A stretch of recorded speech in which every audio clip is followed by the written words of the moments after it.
In our last session, we began discussing the story of Joseph and his brothers. In de laatste les zijn we begonnen om het verhaal van Jozef en zijn broers te bespreken.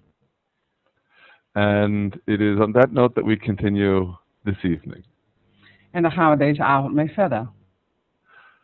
Last time, I want to remind you, we tried to understand what was going on from the perspective of the brothers. De vorige les zijn wij duidelijk ingegaan op wat het perspectief was van de broers. And I'm going to reiterate what I think is the crucial starting point of both that discussion and this one. En vanavond zullen we zien dat het cruciale van de vorige les aansluit bij deze les. And that is, no one comes out of this story looking very clean. En dat is, de hoofdconclusie kan nu al zijn dat niemand uit deze verhaal geëindigd wordt dat het allemaal zo netjes en schoon is geweest. And of course, to that extent, no one is trying to cover up that a terrible crime was committed here. En ook dat niemand het wil bedekken welke misdaad hier is begaan. But we still need to understand what they were thinking. Maar we moeten wel willen weten, of proberen te begrijpen, wat zij dachten. And most importantly, I'm going to remind you of a thought that I know we've discussed on many occasions over the course of the last months. En dan komen we ook weer terug op iets wat wij al vele malen hebben besproken, de laatste maanden in onze lessen. Namely that Torah means teaching. Namelijk dat Torah onderwijzing betekent. I know it's often translated as law. I had a conversation with someone about this a few days ago. Oké, het wordt maar vaak vertaald natuurlijk als wet. En daar heeft hij een paar dagen terug ook nog een discussie met mensen over gehad. With all due respect, that translation is flat out wrong. Met alle respect, die vertaling is gewoon fout. And it's not just wrong, it's also misleading. En als het fout is, dan is het ook misleidend. It should be clear there are no laws that we learn from the story of Joseph and his brothers. Als je dan ook begrijpt dat in dit verhaal leren we dus niks. Daar is geen wet, komt eraan te pas, zeg maar. But there are teachings. Maar het zijn wel onderwijzende woorden. Dus onderwijzing, dat is het beste vertaling van Torah. We learn from our teachers, our forefathers. Wij leren van het verhaal van onze voorvaderen, dat zijn onze leraren. As we can learn from everyone who is an important influence upon our lives.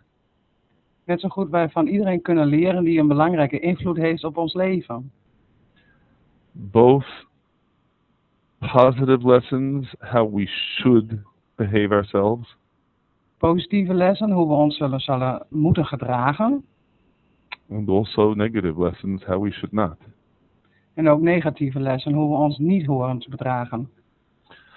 But of course, I stress that it is specifically by trying to understand what they were thinking that we learn these lessons.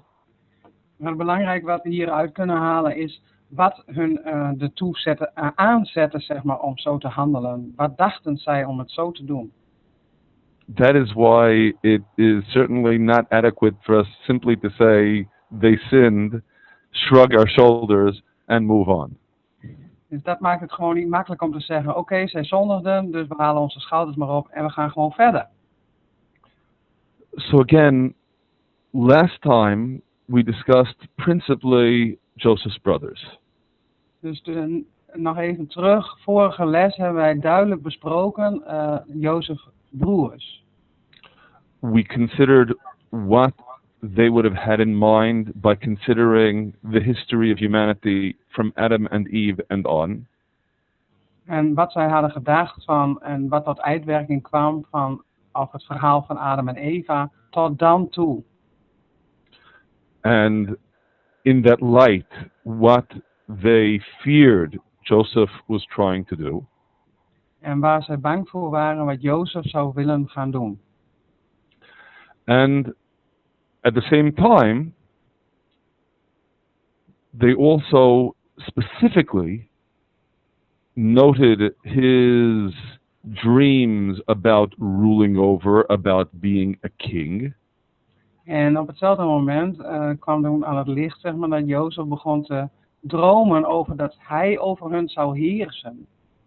And we noted that there wasn't such a positive history of the roles played by kings in world history either. En natuurlijk moeten we dan ook bedenken dat de koningen niet altijd zo'n fantastische rol hebben gespeeld. Ook niet in die tijd, maar ook nu niet. Dus dat is natuurlijk wel heel begrijpelijk hoe ze reageerden. And that as a result, Joseph's brothers undoubtedly would have seen Joseph not just as a threat to them, but as a threat to the whole spiritual mission of Abraham, Isaac, and Jacob. Dus ze zagen Jozef niet alleen als een persoonlijke bedreiging, maar eigenlijk ook voor een bedreiging voor de hele natie, voor het volk en voor de zegen, zeg maar, van Abraham, Isaac en Jacob en de beloften die zij hadden eigenlijk. Of course, this is all our discussion from last time, and I don't want to dwell upon it now because then I'll bore you. Maar goed, hij gaat daar nu verder niet op in. Dat is vorige week allemaal besproken en anders dan worden wij daar een beetje met over vermoeid. We have a lot of exciting things to discuss this evening. We hebben fantastische dingen die we vanavond juist gaan doornemen. Of course, first and foremost, we need to consider Maar vooral, we moeten ons wel, we moeten ons wel even realiseren. the other side of the story here. De andere kant van het verhaal hier. What about Joseph? Wat betreft Jozef. We mentioned him briefly last time, but we need to consider why was he behaving the way he was? En dan moeten we ons vooral afvragen waarom heeft hij zich zo gedragen zoals hij heeft gedragen. Now, I'll note, at least in passing, one of the possibilities regarding his telling his brothers about these dreams En wat zette hem er eigenlijk toe aan om zijn broers mede te delen wat hij heeft gedroomd? is perhaps maybe he was trying to convey to them, don't be jealous. It's not my decision to rule over you. It's God's. It's, after all, a message from the Almighty. Oké, misschien wilde hij er gewoon mee aantonen van, als ik dan toch koning word, dan is het niet mijn eigen keus, maar dan is het Gods beslissing. That's an interesting possibility, and it is raised by some of the commentators. Het is naar voren gebracht door sommige van de commentatoren dat zijn beweegredenen zullen kunnen zijn geweest. But what I'd like to focus upon, first of all, this evening, Maar waar ik het eigenlijk op dit moment eigenlijk eerst over wilde hebben, is especially what we read over here. is het speciale wat we hier lezen. Joseph brought evil report of them, of his brothers, to En their Jozef- father. Ja, dat Jozef dus negatieve rapporten uitbracht bij zijn vader. Hij stelde zijn broers in een kwaad daglicht over wat zij deden. Now, just for the record, I should note here, the Hebrew for the evil report is dibatam. En nu even vertaling vanuit het Hebreeuws, wat dan het woord kwaad wil zeggen. Even atan. Dibatam is the construct form. The noun is diba. That's the word for evil report. Dus de basis is anders. De basis is Adam. Atam. Perhaps the most well-known instance in which diba appears in the Torah is what the spies have to say about the Holy Land. Oké, dus het woord vanuit het Hebreeuws wil eigenlijk zeggen wat spionnen hebben gezegd over het heilige land. Dus in die context wordt dat vertaald. So diba means more than just an evil report. It means slander. Dus het heeft een hele negatieve lading. Het is echt kwaadspreken. Echt iemand in een kwaad daglicht zetten. Except that I have to clarify one point when I use the word slander. Maar hij moet er nog iets uitleggen waarom hij dan dit woord gebruikt. Dus kwaadspreken. And I have to admit that this is an important difference between the way we understand Torah law on the subject of saying slander and what's usually accepted in Western society.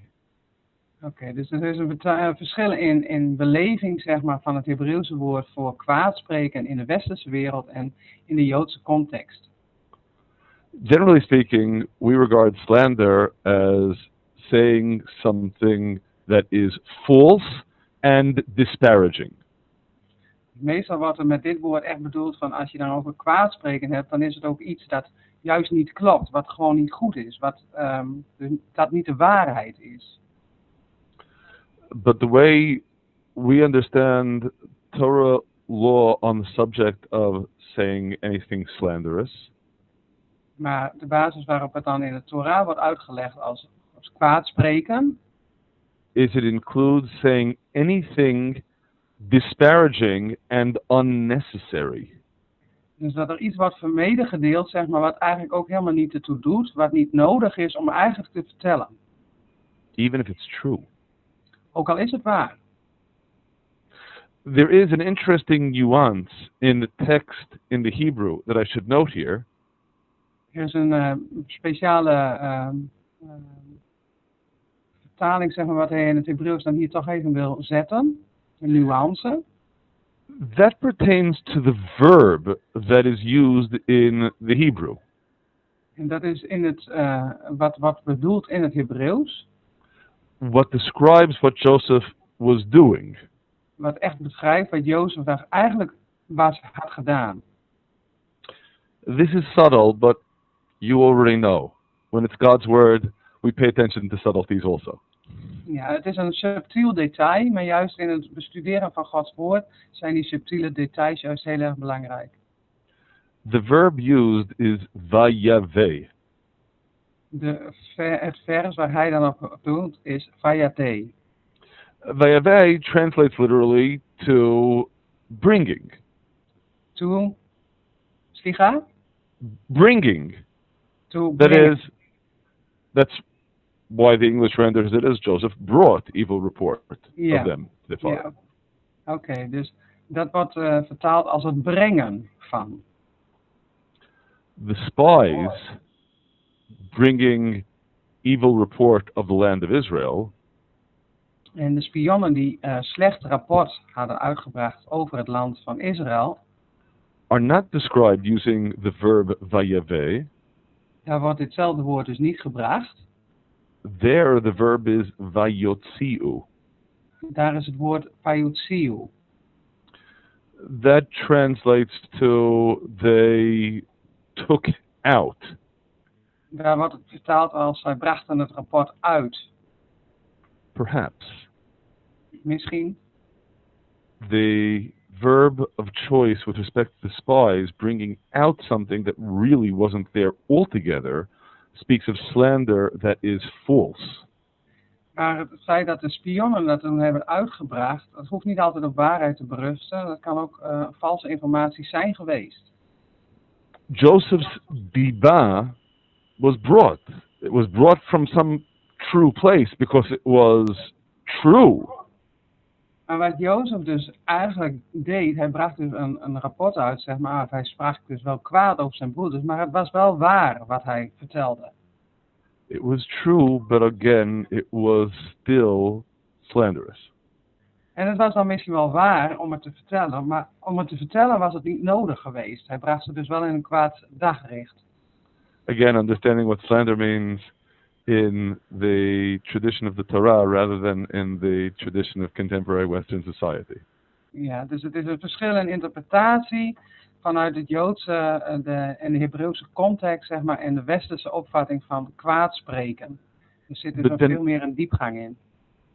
Then we need to ask ourselves, why did he do it? En dan moeten we ons afvragen, waarom? And In answering this question, I have to admit that personally, I don't find it very difficult at all to understand Joseph's motivation. Dus in de eerste instantie ga je me dus heel erg moeilijk om dit allemaal in de context even te zetten. Maybe it's important for us to remember here that Joseph at the time was 17 years old.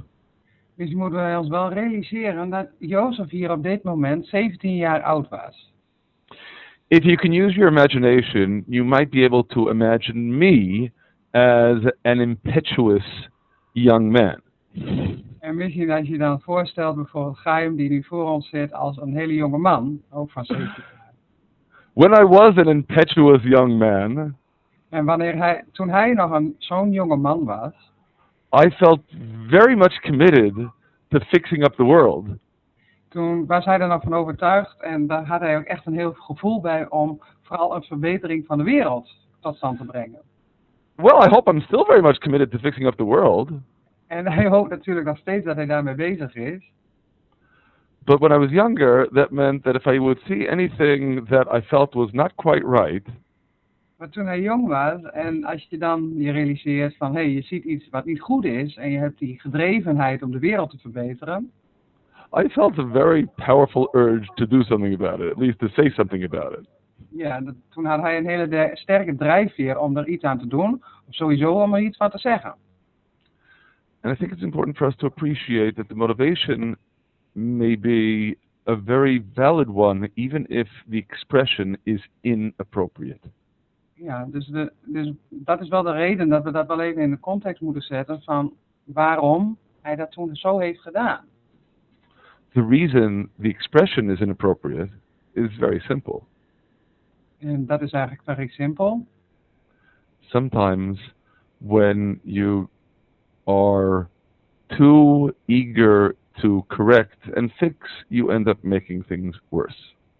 Soms ben je gewoon bezig om iets zo nadrukkelijk te willen maken of te verbeteren, dat je het eigenlijk juist meer verknalt en dat het juist slecht afloopt.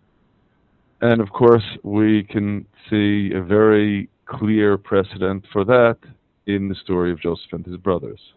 En daar zien we dus echt het resultaat ook van hoe het afloopt met Jozef en zijn broers. But we should consider then what the valid motivation of Joseph's actions is. Maar we moeten dan ons toch wel realiseren wat zijn basis, wat zijn drijfveer is geweest van Jozef zelf. And that's why I direct us to Leviticus chapter 19. En dat brengt ons bij het hoofdstuk van Leviticus 19.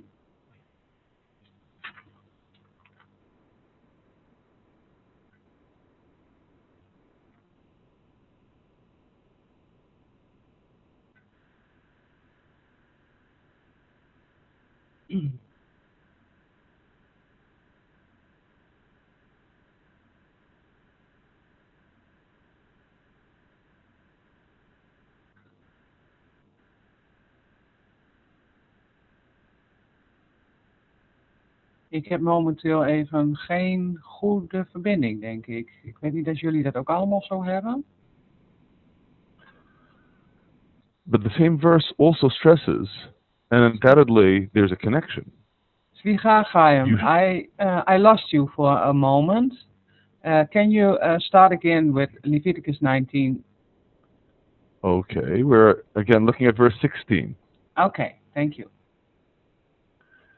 The verse begins by prohibiting us from being talebearers, that is, going around telling stories about other people. Dus we gaan vers 16, dat begint dan inderdaad. Gij zult onder uw volksgenoten niet een lasteraar rondgaan.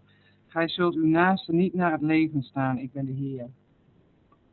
But the same verse speaks of not standing idly by the blood of your neighbor, your fellow.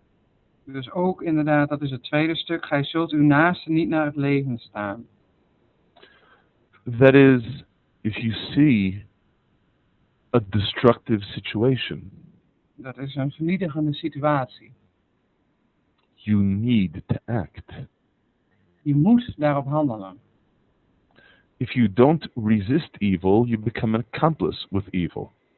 Als je het kwade niet weerstaat, dan word je dan ga je erin mee en dan ben je dus een medestander van het kwaad. I think we've mentioned here before the statement of Edmund Burke, writing about the French Revolution. Oké, we hebben hier al eerder bij stilgestaan. En what is his name? Edmund Burke. Edwin Burke. All that is necessary for evil to triumph is for good men to do nothing. En het beste om dan inderdaad om het kwade te weerstaan is juist soms niks te doen. Dat heeft hij gezegd. So Joseph is earnestly convinced that he needs to undo any evil that he sees and therefore to fulfill this mandate. Maar Jozef heeft dus de opvatting om, vooral als hij dus iets kwaad ziet, om daar juist iets wel mee te doen. Even if it might appear to be acting as a talebearer, Sorry? Even if it might appear to be acting as a talebearer. Ook al is het, hoe wou ik het zeggen? Ook al is het eigenlijk niet goed voor de ander, zeg maar.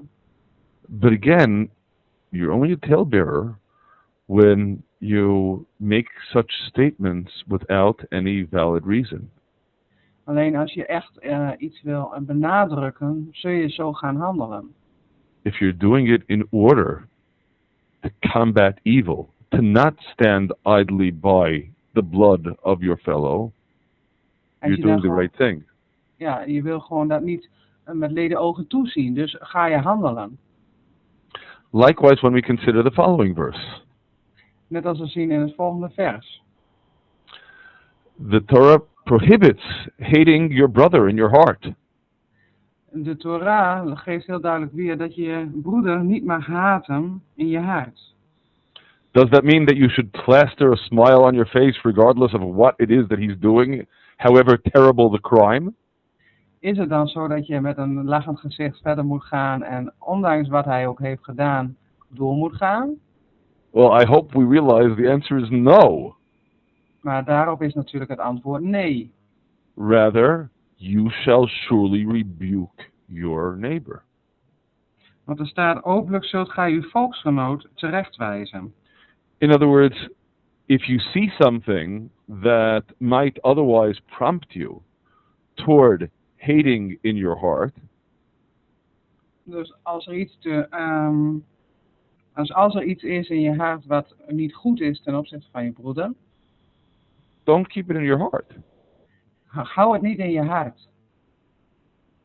Say something about it. Zeg er iets van. And indeed, Joseph says something about it. En daarom zei Jozef dus iets van toen hij iets zag wat iets niet goed was. Now mind you, maybe Joseph went around first to his brothers, rebuking them. En zo heeft Jozef dus inderdaad iets neergelegd wat niet goed was in zijn ogen. And perhaps because they felt they had justifiable reasons for doing whatever it is that they were doing. En natuurlijk hebben zij redenen gehad waarom zij deden wat ze dachten te moeten doen. They didn't listen to him. En zij hebben niet naar hem geluisterd.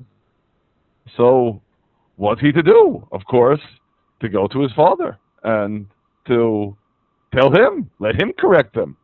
Ja, dus Jozef heeft misschien best wel een woord met zijn broers gehad om hen te corrigeren, maar ze luisterden niet. Dus wat doe je dan? Dan ga je naar je vader. I want to further amplify this point by considering some verses from Proverbs. En ik wil dit nog verder even nader uitleggen door naar Spreuken te gaan, Spreuken 9. If anything, when we consider Proverbs chapter 9, verse 8 and verse 9. Spreuken 9, even zien, hoofdstuk en dan vers 8 en 9. When you tell off somebody for behaving inappropriately, it shows that you respect him. En daar staat dus ook inderdaad, bestraf de spotter niet, opdat hij u niet hate. Bestraf de wijze, dan zal hij u lief hebben. After all, there is no point in reproving a scorner, someone who just makes fun of everything. Dus als je dus inderdaad een lasteraar hebt, iemand, even kijken, hoe stond het daar? Een spotter hebt, die neemt In het the niet words, te harte. in the words of Proverbs, don't reprove a scorner lest he hate you. Rather, reprove a wise man and he will love you. Dus dat is echt het verschil tussen in Spreuken 9 vers 8. De spotter die zal je gaan haten, maar degene die een wijs man is, die neemt het te harte en die houdt van je. And in that vein, give to the wise man, he will be yet wiser. Teach him, he will increase in learning.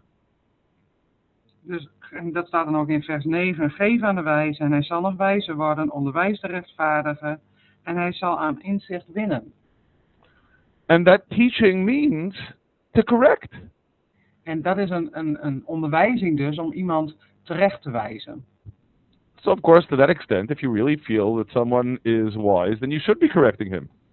Dus als je zegt van iemand is wijs, dan zul je hem dus ook corrigeren. Indeed, if instead you just flatter, Maar als je daarentegen alleen maar kwaad spreekt, as expressed here in Proverbs chapter 11, zoals bijvoorbeeld in Spreuken hoofdstuk 11, vers 9, if one flatters, then Daar one gaat- destroys one's neighbor. Oké, daar gaat het dus over kwaadsprekerij. Met de mond stort de godvergetene zijn naast in het verderf. Maar door kennis worden rechtvaardigen gered. I don't know how the translation reads in Dutch. In the English translation here, chanef is rendered as impious, but it is probably better rendered as being a flatterer. Oké, hoe de vertaling ook zal zijn vanuit het Hebreeuws naar het Engels. Bij ons staat er dan godvergetene, maar het kan ook zijn gewoon spotter. Flattering is the opposite of rebuking, reproving someone, correcting someone when he needs to be corrected. Kwaadsprekerij of iemand zwart maken, zeg maar. Dat is natuurlijk het tegenovergestelde dan iemand in het gezicht zelf of persoonlijk corrigeren. In the same vein, in Proverbs chapter 27, verses 5 and 6, En hetzelfde zien we terug in Spreuken hoofdstuk 27. Even zien. better is open rebuke than love that is hidden. Open rebuke, good. Daar staat er ook bij dat het een onomwonden bestraffing is beter dan verborgen liefde. Dus gewoon open en bloot iemand corrigeren. And even more strongly faithful are the wounds of a friend. When a friend wounds, he does it with the best of intentions. The kisses of an enemy are importunate, burdensome, undesirable. Oprecht gemeend zijn de wonden door een vriend geslagen, maar overvloedig zijn de kussen van een vijand. I have no difficulty imagining Joseph doing what he did with the best of intentions. Dus hij gaat ervan uit dat het beste, dat Jozef inderdaad vanuit het goede best heeft gehandeld. Problem is, of course, as we well know, good intentions provide the paving material for a road to a very bad place. En zo kun je dan ook wel zeggen dat het corrigeren juist weer een hele andere uitwerking heeft. There is an interesting pairing that we find in a number of places in Scripture that I think we should think about. Daar gaan we even terug naar verschillende soorten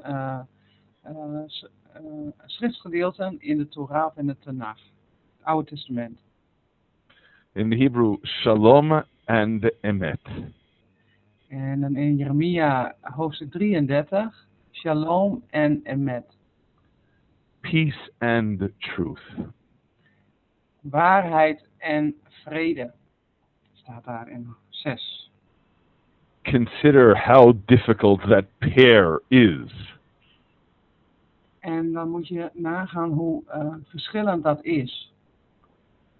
A very fine balancing act. indeed. En dit is een heel verschil, even zien hoor, een heel verschil in uitwerking. Because after all too often, when we are overly concerned with what we think will promote peace, we do it by not being entirely honest.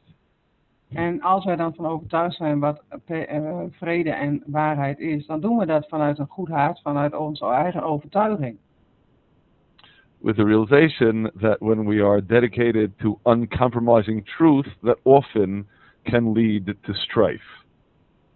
Dan kom je er ook wel achter dat waarheid ook wel soms tegenstand kan opwerpen. Perhaps it is precisely for this reason that we see the prophets stressing both truth and peace in the process of redemption. En dan kun je ook zien dat inderdaad in allebei vreugde, of de waarheid en shalom, vrede en de waarheid, belangrijk zijn in een weg terug.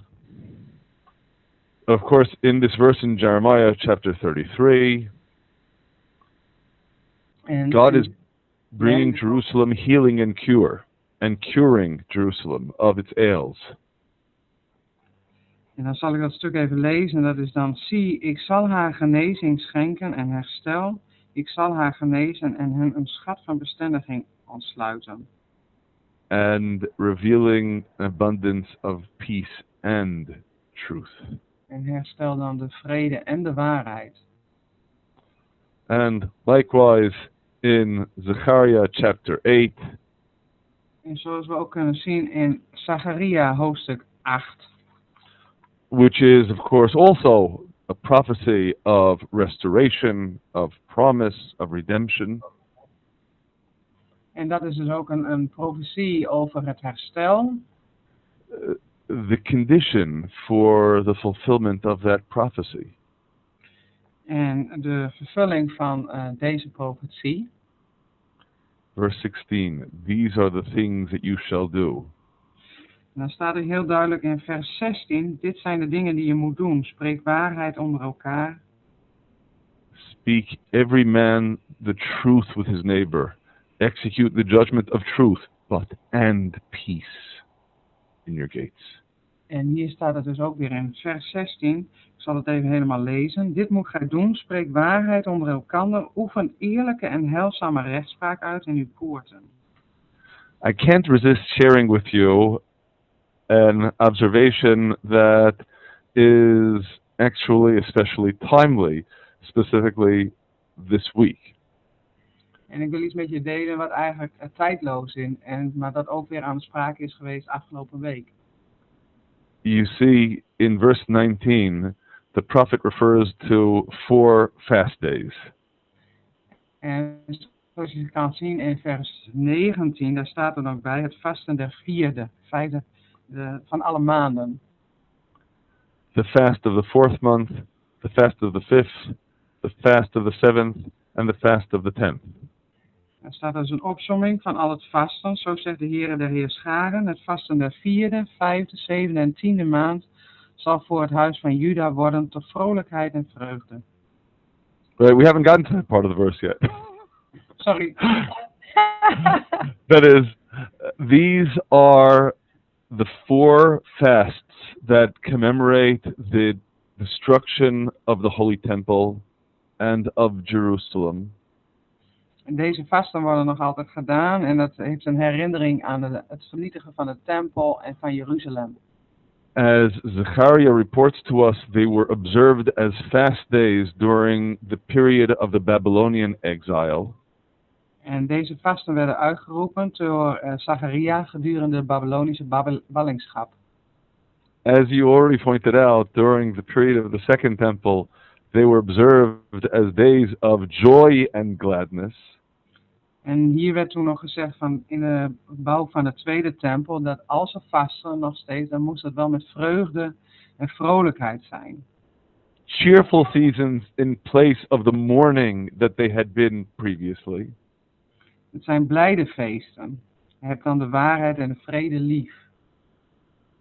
And unfortunately, since the second holy temple was destroyed and Jerusalem again was destroyed and Israel was exiled from its land.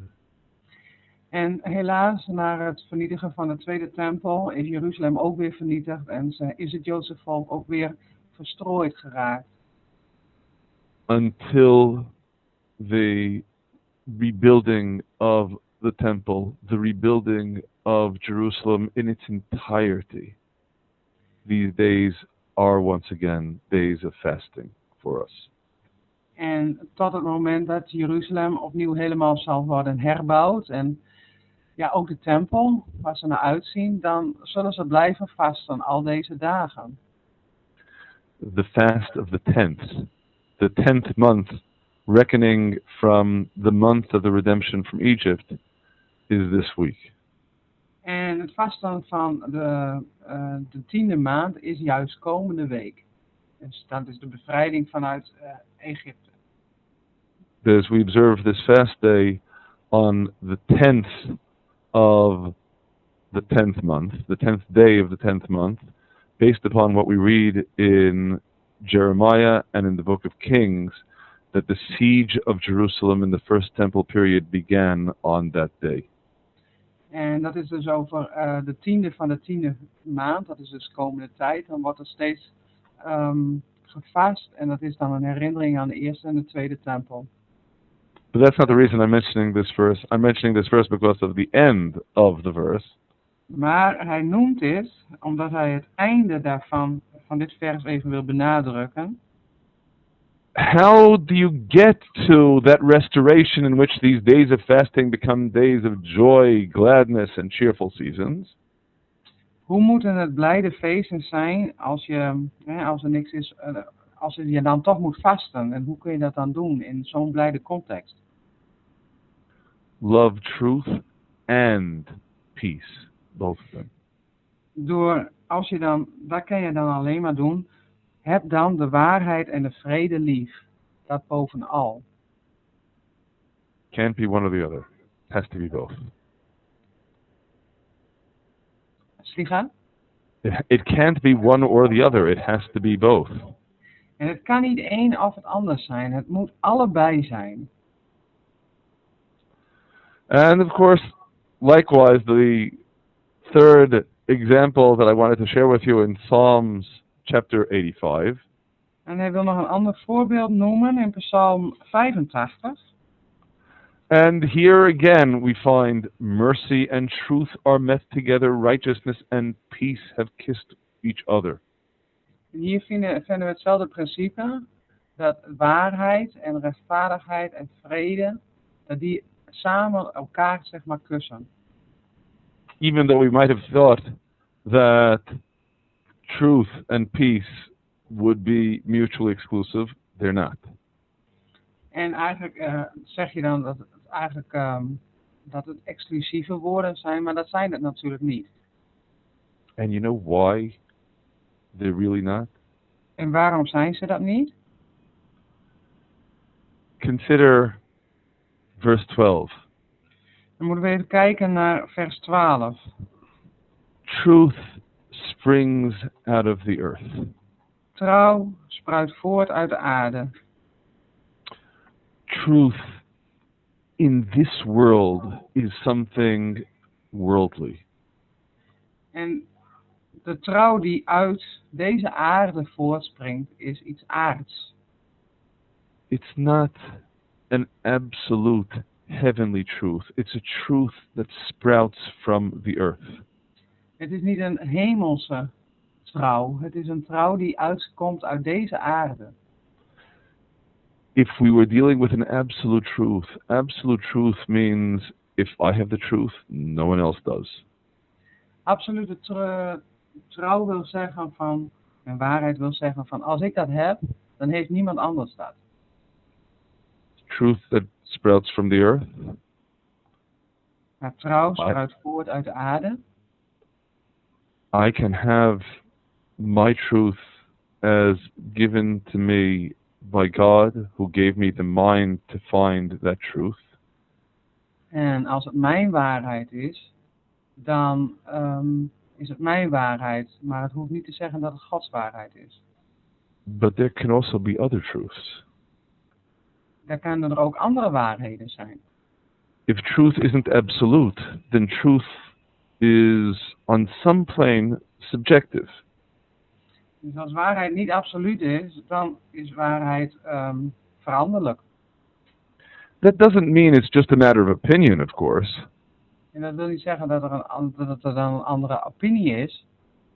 But it does recognize that there's more than one valid point of view. Maar dan kun je dus zeggen van als er niet één waarheid is, dan er zijn meerdere waarheden zijn die waar zijn. When one realizes that, one realizes that truth does not contradict peace. En als er verschillende waarheden zijn, dan kan die waarheid nooit samengaan met alleen maar vrede. Rather, on the one hand, we need to be committed to coming as close as we can to truth, but we need to recognize that needs to be in the context of a pursuit of peace. Wij kunnen er naar streven om zo dicht mogelijk bij de waarheid te willen komen, maar dat kan nooit los buiten de vrede om. But then, I think we can recognize that at age 17, that realization may be an elusive one. Maar dan kun je dus ook afvragen van hoe wijs ben je als je bijna 18 jaar bent. It's important for us to appreciate what Joseph had in mind, because it may have been very valid. Want wij moeten er wel van uitgaan, wat had Jozef in gedachten, wat is zijn waarheid. But it's also important for us to appreciate that at the end of the day, his approach was not the right one to take. En dan komt hij er misschien zelf ook achter dat op het eind van de dag dat hij misschien niet de beste stap heeft gezet. But now we continue with the story. En nu gaan we verder met het verhaal. And we consider then what unfolds. En dan komen we erachter. What unfolds due to Joseph's behavior and his brother's behavior. En wat is dan de uitwerking van Jozef gedrag en wat van zijn broers het gedrag? So in verse 12 we read, his brothers went to feed their father's flock in Shechem. En dan zien we in vers 12 staan, eens waren zijn broers heen gegaan om de schapen van hun vader bij Shechem te weiden. Yet again, I need to share with you a very subtle point with respect to the Hebrew text. En nu wil hij weer een subtiel detail toch met ons delen vanuit de Hebreeuwse context. This is a lot more subtle than the words. This actually has to do with the punctuation. Oké, dit is een hele subtiele. That is, the Hebrew Bible, as you may know, has an extremely detailed system of punctuation. En zoals jullie misschien allemaal wel weten dat de Hebreeuwse Bijbel qua punctualiteit een heel verschillend is, een hele diepgaande. If you've ever heard a public reading of the Torah or of the prophets or of the holy writings in the synagogue, it's a song, right? Als je ooit bij de synagoge bent geweest, dan weet je ook dat het allemaal in een soort van een zang wordt wedergegeven. The singing results from this very detailed system of punctuation that divides up every single verse in Scripture into discrete phrases. En omdat het juist vaak gezongen wordt, is het dus een hele belangrijke verschil in beleving, maar ook in vertaling. What's interesting is there is a major pause in verse 12 after the first two words of the Hebrew. Oké, dus er is een heel belangrijk verschil, een subtiel detail dan wel, doordat het gezongen wordt in vers 12. That corresponds to a major pause after and his brothers went. En dat punt komt eigenlijk van naderbij, of dat wordt dan echt gezegd van wanneer zijn broers gingen. Interesting, isn't it? And his brothers went is, in a sense, a thought by itself without even considering where they were going or why. En dat wordt dus eigenlijk zo weergegeven. Zijn broers waren heen gegaan zonder dat ze weten welke kant ze eigenlijk op gingen. And of course, it's not so hard for us to understand why that would be the case. En dan is het niet zo moeilijk om dan voor ons te verstaan waar het dan eigenlijk om gaat. That is, if at this point his brothers hated him yet the more for his dreams and for his words, En dat is op dit punt, want zijn broers die haten hem nog meer door zijn woorden of door zijn dromen. they couldn't take it anymore, so they just went. En omdat ze juist hem zo haten, gingen ze gewoon. But they didn't just go. Ze gingen gewoon weg. Of all places, they went to Shechem. En van alle plaatsen gingen ze naar Shechem. What do we know about Shechem? En wat weten we van Shechem? I remind you. Ik zeg, Shechem was the city that Shimon and Levi smote because of their having ravished Dinah, their sister. in Shechem was het toen gebeurd dat Dina, de zus, was verkracht. En daar zijn Levi en Simeon hebben daar toen heel veel onrecht aan gedaan aan de mensen. On the one hand, Shechem might have been a pretty dangerous place for them to be going with their flocks, considering what they had done there. Dus het is niet logisch om naar Shechem te gaan, gezien de geschiedenis wat daar is gebeurd. Het is niet veilig. But then, Shechem was the place where the integrity of the family of Israel was threatened. There, it was an external threat. In Shechem wilde zeggen dat het een bedreiging is voor de samenstelling van het gezin, van het heilige volk, zeg maar, van het volk van het gezin van Jacob. Two brothers, Shimon and Levi, risked their lives to protect the integrity of the family of Israel. En Simeon en Levi hebben eigenlijk hun eigen veiligheid in het spel gezet om juist die integriteit van het gezin te waarborgen voor het volk van Israël. Now there is, from the perspective of the brothers, an even greater threat. En nu is er eigenlijk vanuit het perspectief van de broers eigenlijk een grotere bedreiging. It's a greater threat because it comes from within. En dat is een grotere bedreiging dreigt eigenlijk nu, want het is een dreiging wat vanuit binnenuit komt. And the threat's name, of course, is Jozef. En de bedreiging die dan nu de leidraad volgt, is dus Jozef. So they go to Shechem to consider what their next move should be. Dus ze gaan naar Shechem en overwegen wat hun volgende stap zal zijn. Again, to protect the integrity of the family of Israel that is in danger. En weer vanuit het perspectief, wat moeten wij doen om het volk van Israël, of de integriteit van ons gezin, te kunnen blijven waarborgen. At least they think it's in danger. En eigenlijk zijn zij dus in gevaar.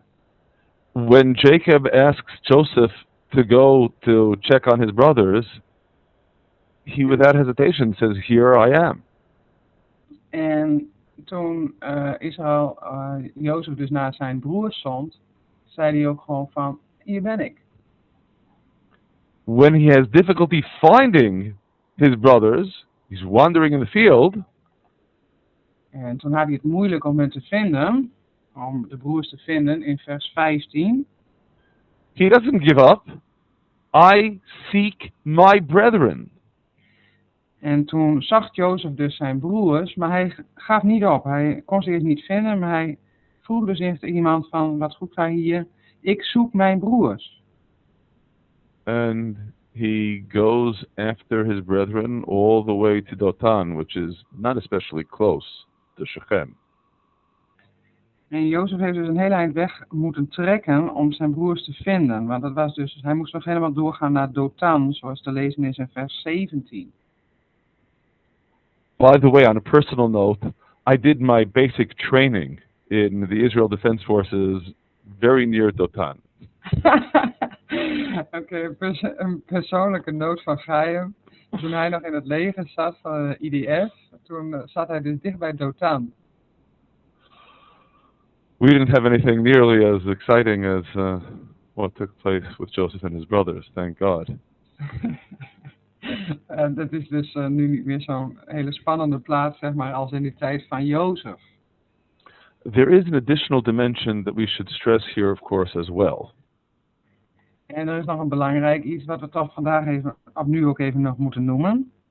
I'm just going to note this in passing because I'd like to discuss it in a different vein, God willing, next week, with respect to Genesis chapter 50. Oké, hij gaat hier even kort op in, want hij hoopt het volgende week eigenlijk verder uit te diepen. Joseph was on the brink of failure in finding his brothers. Ja, Jozef vond het moeilijk om zijn broers te vinden. Hij doolde dus rond in het veld. He was wandering in the field when a certain man found him. En toen vond dus een gewone man vond dus Jozef daar, zoekende naar zijn broers. Only thanks to this anonymous man does he even find his brothers. Alleen maar door deze man, doordat hij hem trof, kon hij zijn broers ook vinden. We have a tradition that whether this man knew it or not, he was a divine messenger. En wij hebben dan de opvatting om te denken van dit was een boodschapper. Dit was niet zomaar toevallig. You know why he was a divine messenger?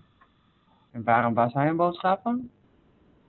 Because God had already said to Abraham, Omdat God al heeft gezegd tot Abraham, a long time ago, een hele tijd terug al in hoofdstuk 15 van Genesis.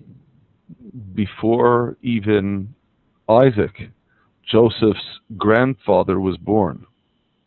Voordat Isaac, Jozef's grootvader, was geboren, Know of a surety that your seed will be strangers in a land that is not theirs. en dan staat daar van weet dan dat je nageslacht vreemdelingen zullen zijn in een land wat niet van hun is. And they will be subjugated to them and afflict them 400 years. En zij zullen hen dienen en voor meer dan 400 jaar. Ironically, Joseph finding his brothers and ending up sold into bondage to Egypt was the way that prophecy was fulfilled. En in feite is dit het begin van de profetie die daar werd uitgesproken. En daar is dit het begin van deze profetie. But again, more on that, God willing, next time. Maar daar gaan we volgende keer, als het goed is, meer over hebben. We return to actions and their motivation. We gaan nog even weer terug naar de acties en naar de motivaties die erachter liggen. We read in verse 18 that when his brothers saw him from afar, En dan lezen we in vers 18, en ze zagen hem van verre al aankomen. before he came near them, Maar voordat hij dichterbij kwam, I'm switching to Hebrew now, Vayitnaklu oto lehamito. Hamito. I'm not going to ask you to translate that directly, because the question is how best to translate that. Okay. That is, you That see is- the English here. They conspired against him to slay him. En hier zie je dus weer hetzelfde verhaal zoals in de Hebreeuwse context. Smeden een plan. The verb vayitnaklu Ja, dus het vers waaruit het Hebreeuws wordt vertaald, means conspiring or plotting. is precies hetzelfde. Dat is dus smeden een plan.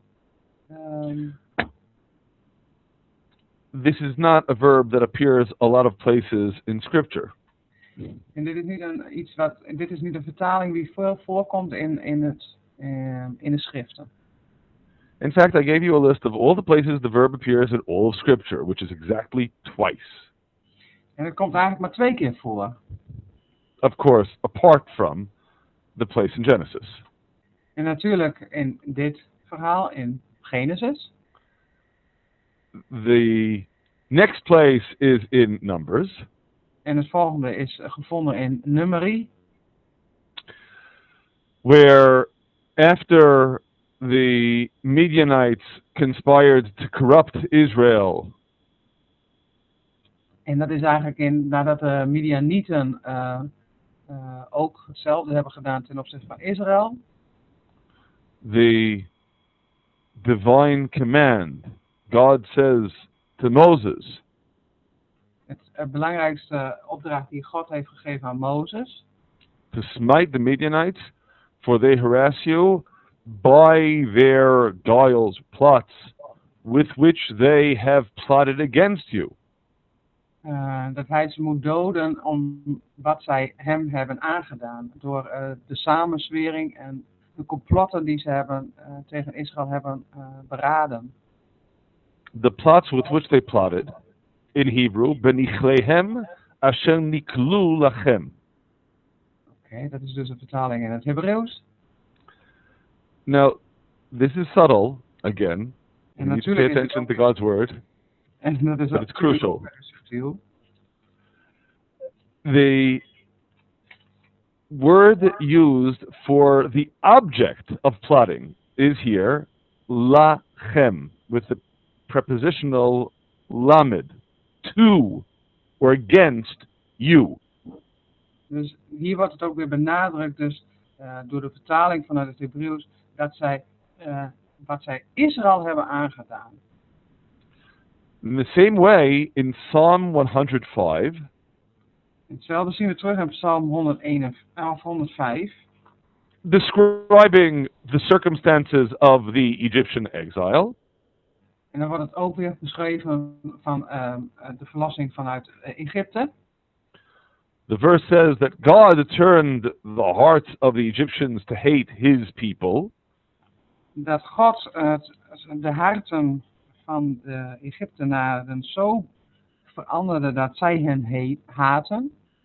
And again, the Hebrew is lehitnakel, the same verb. Dezelfde vertaling komt dan voor in het Hebreeuws.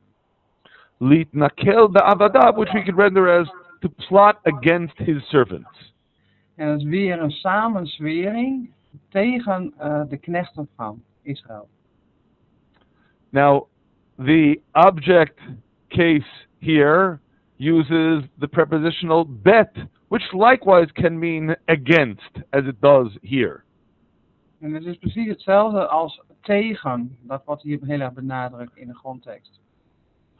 I strongly urge everyone to learn the language of the Bible and to study Hebrew deeply, because then you won't have to take this just out of believing me. Ga wil iedereen toch aanmoedigen om vooral ook het Hebreeuwse context of de Hebreeuwse taal eigen te worden, zodat we allemaal in het Hebreeuws de Bijbel kunnen lezen. But in the meantime, I will note. Maar zolang dat nog niet allemaal iedereen nog eigen is, ga je hem gewoon door. That there is neither the bet nor the lamed preposition that could mean against here in Genesis. Maar dat zie je dus vooral in de letters dus terug, dat het dezelfde, dat komt dus door de lamet, iedereen, dat is het tegen, het is dus je tegen, dat wordt hier heel erg benadrukt. En het is hetzelfde als in Genesis. Which leads a number of commentators to conclude. En daardoor hebben een heleboel commentatoren de conclusie getrokken. And it's a strong argument.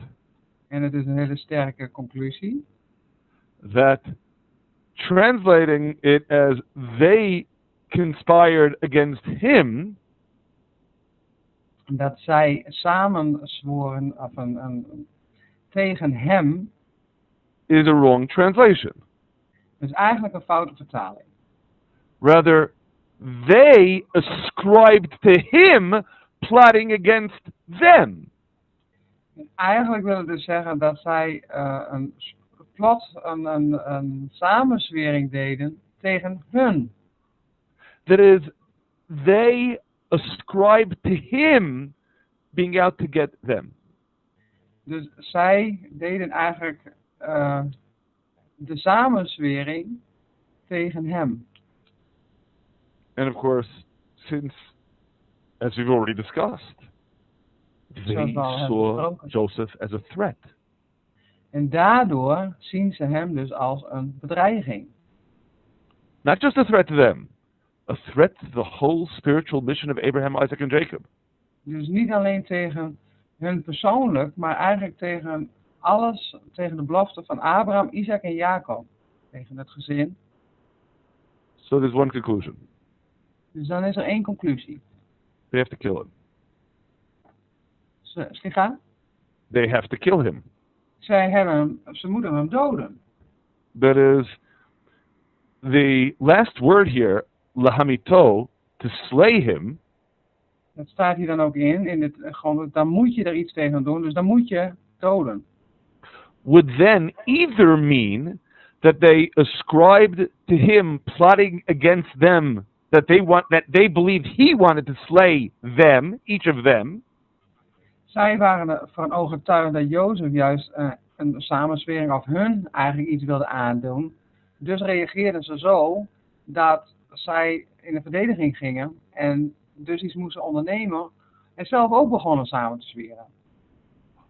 Or alternatively, that because they were convinced that he was trying to get them, they reached the conclusion they need to slay him first. Dus dan hebben ze zelf de conclusie getrokken van als Jozef dus iets wil aandoen, iets kwaads, dan moeten wij dus de eerste slag slaan en moeten we hem voor zijn. Now there's an important concept here as well. En dat is een belangrijk principe, hier komen we dat ook weer tegen. And that is the idea of preemptive action. En dat is om dan vooral heel snel en voorbereidend te handelen.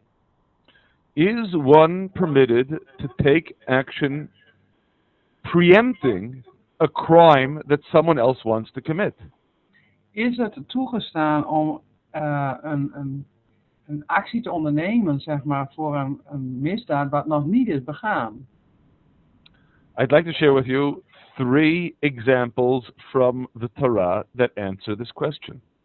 Ik wil met jullie drie hoofdstukken doornemen waar dit wordt behandeld in de Tanach, in de Bijbel, waar het antwoord dan zal volgen. Number 1 is in Exodus chapter 22, verse 1. En de eerste is in Exodus, hoofdstuk 22, vers 1. The Torah says that if a thief is found breaking in and is smitten so that he dies, there shall be no blood guilt for him.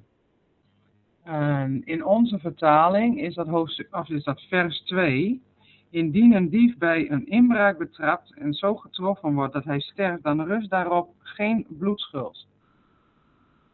In other words, if a homeowner finds someone who has broken into his home. Dus met andere woorden, als iemand wordt aangetroffen, die is dus iemand die dus is ingebroken in zijn huis. This might not strike us as politically correct, but according to the Torah, that homeowner is permitted, if necessary, to kill the person breaking in and will not be considered liable for having committed a murder.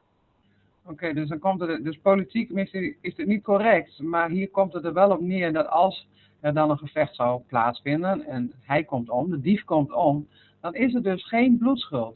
Dan wordt hij niet aangeklaagd voor moord. The reason, very simple. Because someone who is breaking into someone else's home. En de reden daarvan is gewoon heel simpel, omdat de ander in dit geval inbreekt in iemands huis. in most instances, is not doing it with a mind to allowing himself to be caught. En dus dan mag je jezelf altijd verdedigen. Je hoeft dat niet te accepteren. And therefore, the Torah presumes that someone who is breaking into someone else's home is ready, if necessary, to kill anyone who will get in his way. Daarom heeft de Torah dat heel duidelijk neergezet en een toestemming zeg maar voorgegeven van als het nodig is, dan mag het dus inderdaad, als het per ongeluk gebeurt of met opzet dat je iemand dan vermoordt terwijl dat een inbreker is in je eigen huis, ben je niet schuldig. True, he might not, but we presume that he would. And that presuming is enough of a reason to exempt the homeowner from guilt if he kills him in order to protect himself. It's an act of self-defense, preemptively. Dit is dus gewoon een actie van zelfbescherming. Dus mocht het dan uit de hand lopen, dan kan hij niet aangeklaagd worden voor moord. That's my first example. Dat was het eerste voorbeeld. Second example is in Deuteronomy chapter 22. En het tweede voorbeeld is in Deuteronomium, hoofdstuk 22. Here we read that if a man finds a damsel, a young maiden, and rapes her, then the man is to be punished. The punishment for raping a betrothed girl is the death penalty. And the Torah emphasizes the girl is completely blameless. Obviously, she's blameless. But if she were betrothed, that is already, in effect, married to someone, having consensual relations would be adultery. This is not adultery. You should translate this, Diddy. Thank you. Hier vind je dat dus ook even terug in Deuteronomium 22. Even 22 vers 25, waar dan ook staat van als een man iemand verkracht, zeg maar ik zal het hele vers even lezen. Maar als de man het ongetrouwde meisje in het veld ontmoet, haar vastgrijpt en gemeenschap met haar heeft, dan zal alleen de man sterven die gemeenschap met haar heeft gehad. Het meisje echter zelf zult hij niks doen. Aan het meisje kleeft geen zonde, waarop de doodstraf staat. The reason this is not considered adultery is clearly, says the Torah, this was not consensual. This was rape. How do we know? Because while if this would have happened in a city, in a place where if she would have screamed, people would have rescued her, then we would ask, why wasn't she screaming? Here, she was in the field. Ja, dus vers 25 gaat heel duidelijk over dat het meisje wordt verkracht en er niks aan kan doen, omdat het in het open veld gebeurt waar geen mensen zijn. Dus ze kan wel schreeuwen om hulp, maar die hulp is er niet. Daarom gaat zij ook vrij uit. Verses 26 and 27. To the damsel you shall do nothing. There is in the damsel no sin worthy of death. For as when a man rises against his neighbor and slays him, so is this matter. He found her in the field. She cried and there was none to save her.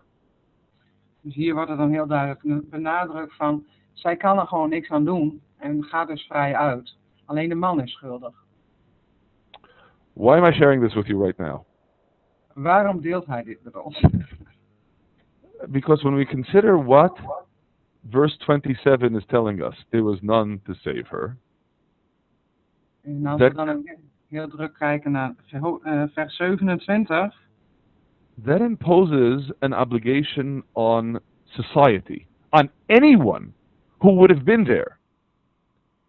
Dit heeft dus ook te maken met de verantwoordelijkheid van de gemeenschap. Als het in een stad was geweest, dan had iemand haar kunnen redden, maar nu dus niet, want het gebeurt in de open veld. Maar het geeft wel iets weer van de verantwoordelijkheid voor elkaar. Anyone there should have saved her. Als er iemand was geweest, dan was zij gered.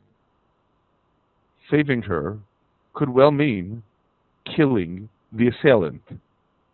En dan kan het erop neerkomen dat als je haar wil redden, dat je dan de tegenpartij, dus de man, moet doden.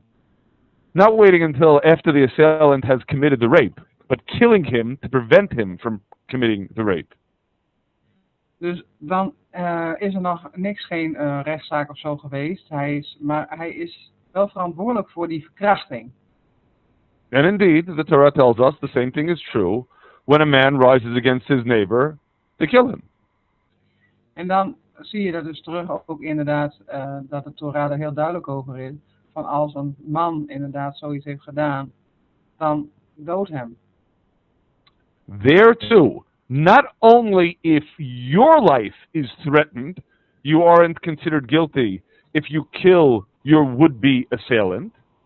Dus het is niet zo dat als je gaat alleen vrij uit als je eigen leven in gevaar is en per ongeluk of met opzet heb je iemand gedood.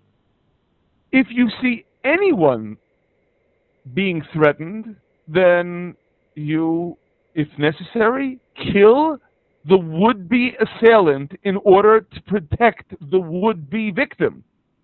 Hier wordt heel nadrukkelijk benadrukt van, ook als je iemand dus een ander iets ziet aandoen wat heel ernstig is, dan is dus het vermoorden of als je iemand dan doodt, is dus gerechtvaardigd. I can't help but note, but we saw this already. En we zagen dit eigenlijk ook al eerder terug in Leviticus 19.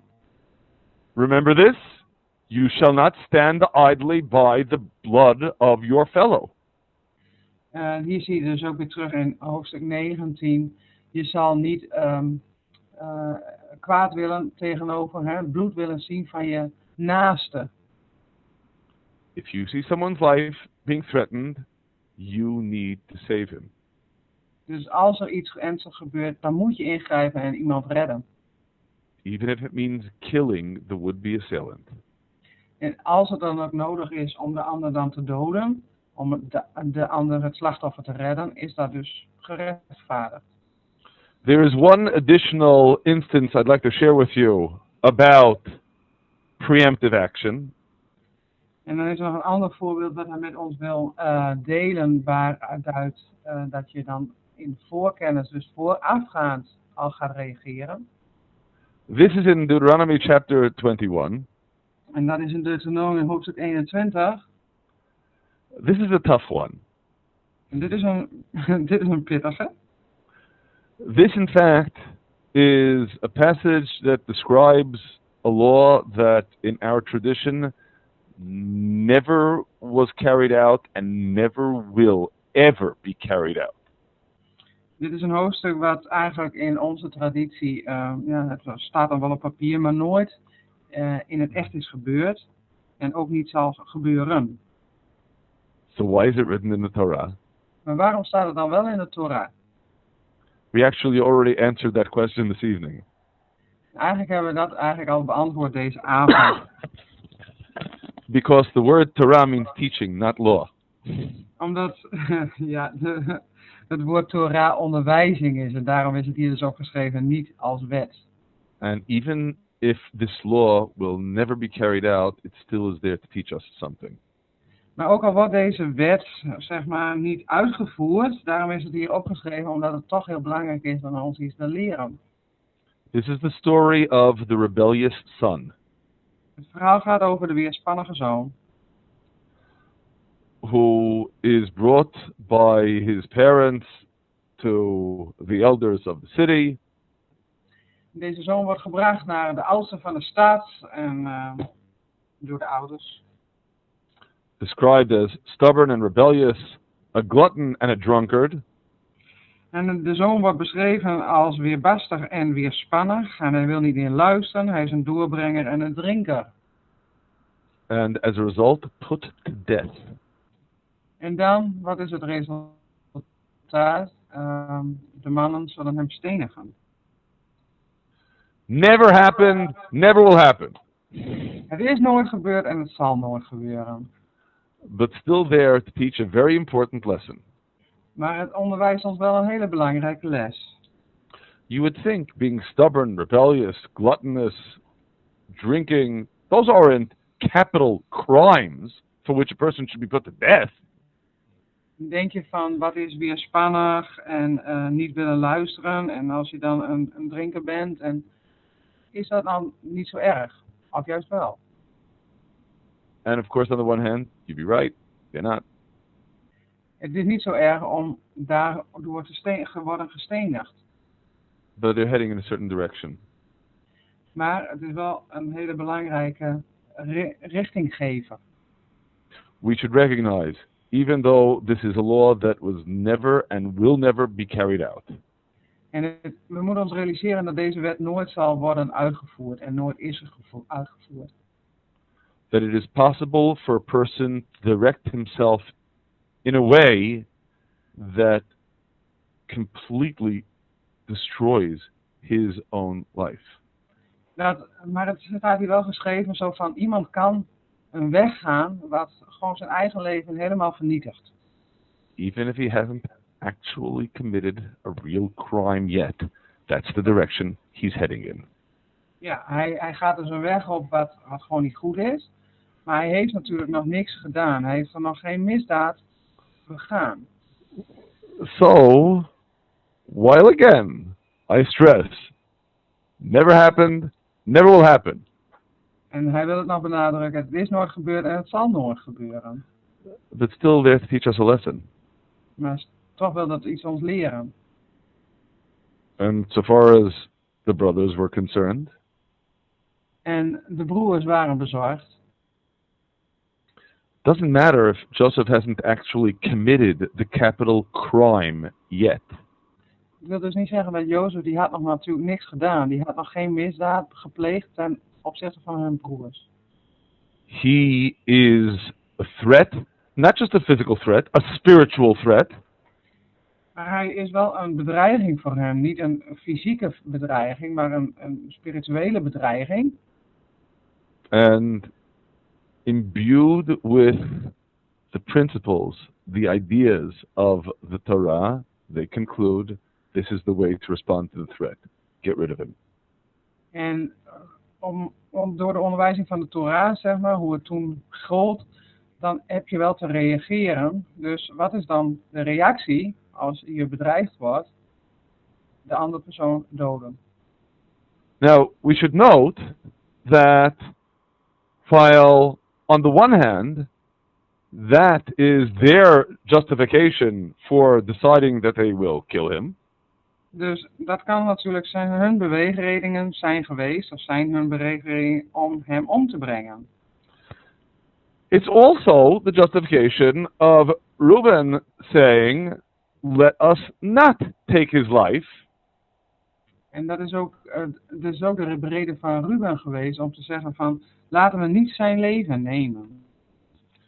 Shed no blood, cast him into this pit in the wilderness, but lay no hand upon him. Dat Ruben dus ook echt zegt van, dat wij geen bloed op onszelf moeten laden, maar laten we hem gewoon in de wildernis achterlaten. Because while in preemptive action to remove a threat to life, one is permitted, if necessary, to kill an assailant.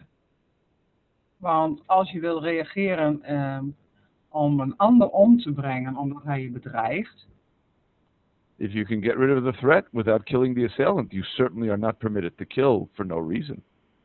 ja, maar je mag niet doden zonder reden. Dus als je een andere oplossing hebt om het probleem of degene die je bedreigt aan te pakken, dan moet je hem niet ombrengen, maar dan moet je de andere weg volgen.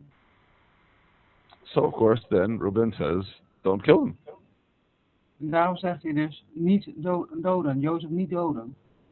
And what the brothers actually do, verse 24, En wat ze dan uiteindelijk doen, de broers, in vers 24, after stripping off his coat, they throw him in a pit.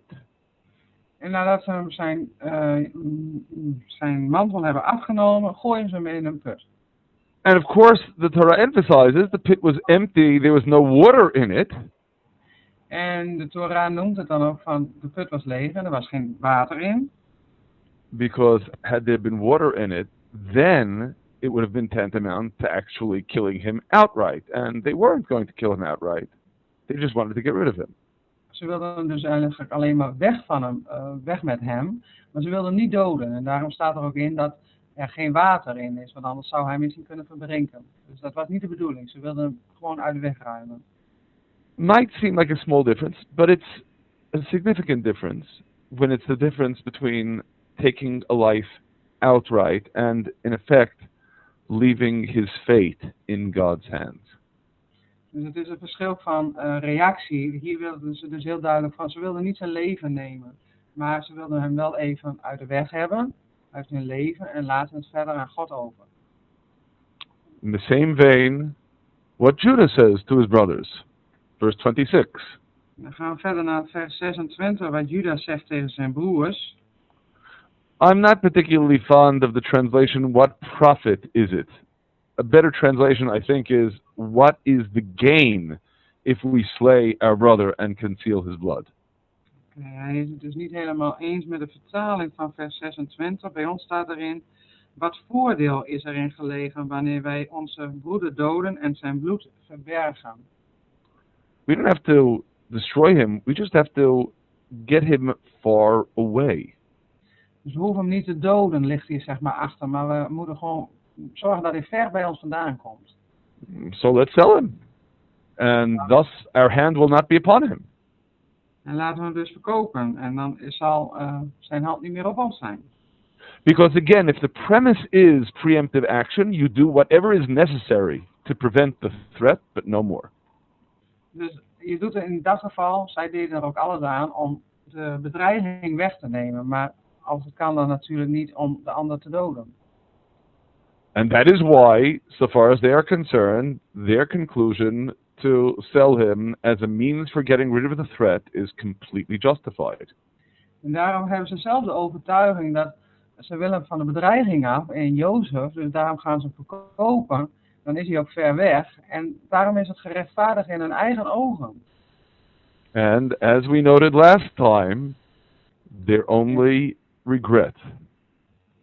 En zoals we ook al hebben gezien in de vorige keer, ze krijgen spijt. In chapter 42, verse 21, when they feel that they are experiencing a divine punishment, en zoals wij in Genesis hoofdstuk 42 kunnen lezen, vers 21, they admit guilt, but not to wanting to kill him or selling him into slavery. En ze voelen zich schuldig, niet om wat ze hem hebben aangedaan.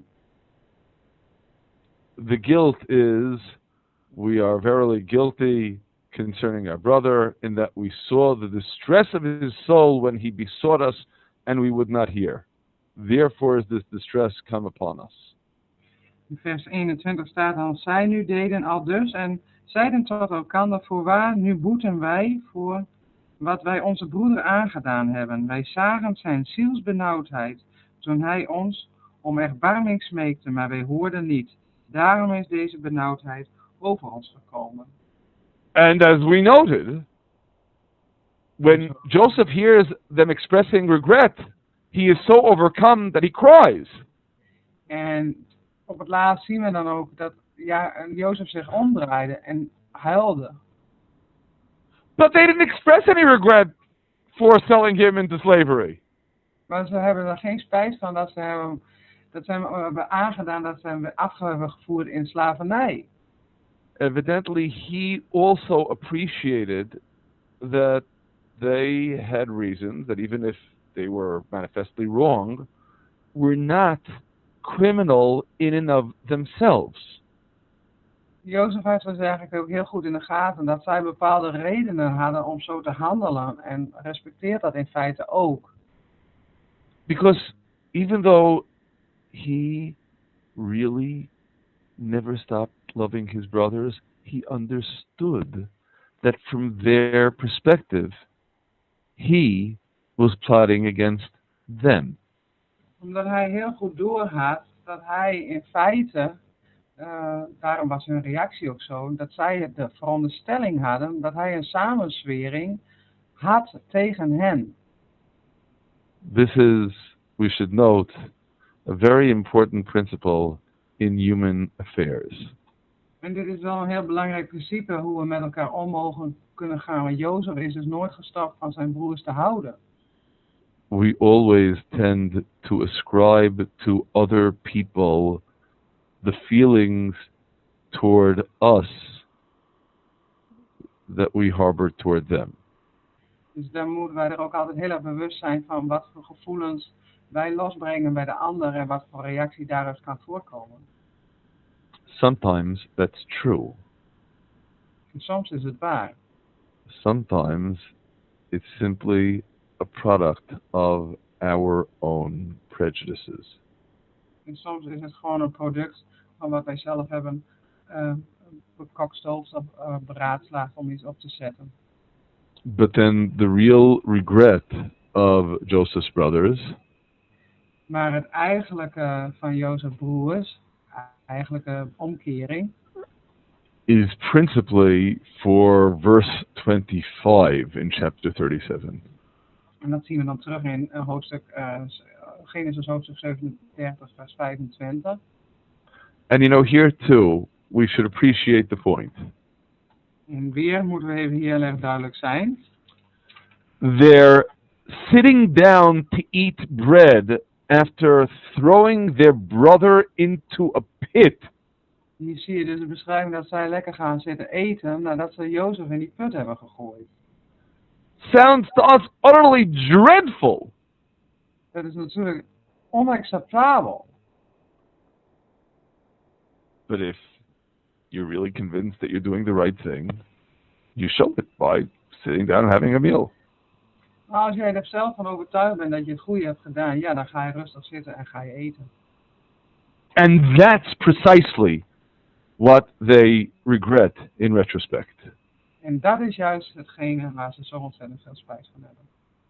Because even if they were right, he was still their brother. Ja, ook al waren zij overtuigd van hun eigen rechtvaardigheid, het is nog wel je broer. So on the one hand, it is important for us to consider motivations, ideas, the various emphases that go behind everything that happened. Daarom is het voor ons ook erg belangrijk om altijd je achter te vragen, wat is de reden erachter? Wat heeft iemand beweegd om zo te handelen of te doen? And of course, there are important lessons for us all to learn. En dat zijn natuurlijk lessen voor ons allemaal te leren.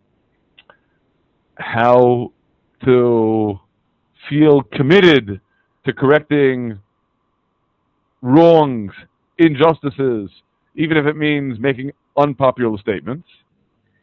Daarom moeten we ons afvragen van wat gaan wij doen als wij iets zien wat niet goed is en wat beweegt ons dan? Doen we er wel wat aan of niet? Zeggen we wat van of niet? Conversely, how one needs to take preemptive action if one sees evil on the brink of destroying an innocent victim. Dus hoe gaan wij handelen als wij inderdaad zien dat een onschuldig slachtoffer of een onschuldige slachtoffer wordt van iets verschrikkelijks? And simultaneously to recognize life is complex. En dan om erachter te komen dat het leven sowieso complex is. You never really completely know. Je weet het gewoon nooit helemaal zeker.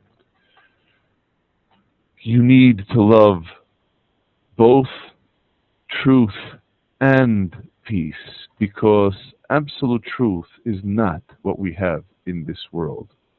Omdat er juist geen absolute waarheid is in deze wereld, hebben we dus nodig waarheid en vrede. And in establishing that convergence between truth and peace in this world, En om dat waar te maken, vrede en waarheid, juist in deze wereld, what we're really learning is that together with a commitment to fixing up everything that needs to be fixed up in this world, En samengevoegd samen met de overtuiging om alles wat niet goed is recht te zetten in deze wereld. we also need to have a big dose of humility in recognizing we don't know everything. En dan hebben we dus ook een grote dosis van humaniteit nodig, omdat wij simpelweg zelf ook niet alles weten. Even as we appreciate that God does. Maar we moeten wel ons realiseren, God weet het wel. And on that note, we'll consider next time a little bit more of God's plan, God's perspective on all of this as it is expressed in the Torah, in particular in Genesis chapter 50. En volgende week hopen we verder te gaan wat dan vanuit God het perspectief is. Wat Gods perspectief is in dit verhaal en zijn plan met dit volk en deze mensen. But it's late, so we'll leave that until next time. God bless you. Maar het is laat, dus wij gaan er nu mee stoppen. Dus dat is een les voor de volgende keer. Gods perspectief vanuit deze verhaal. God zegent jou. God zegent jullie allemaal. En toda rabah Chaim again. Thank you. Is er Thank nog you.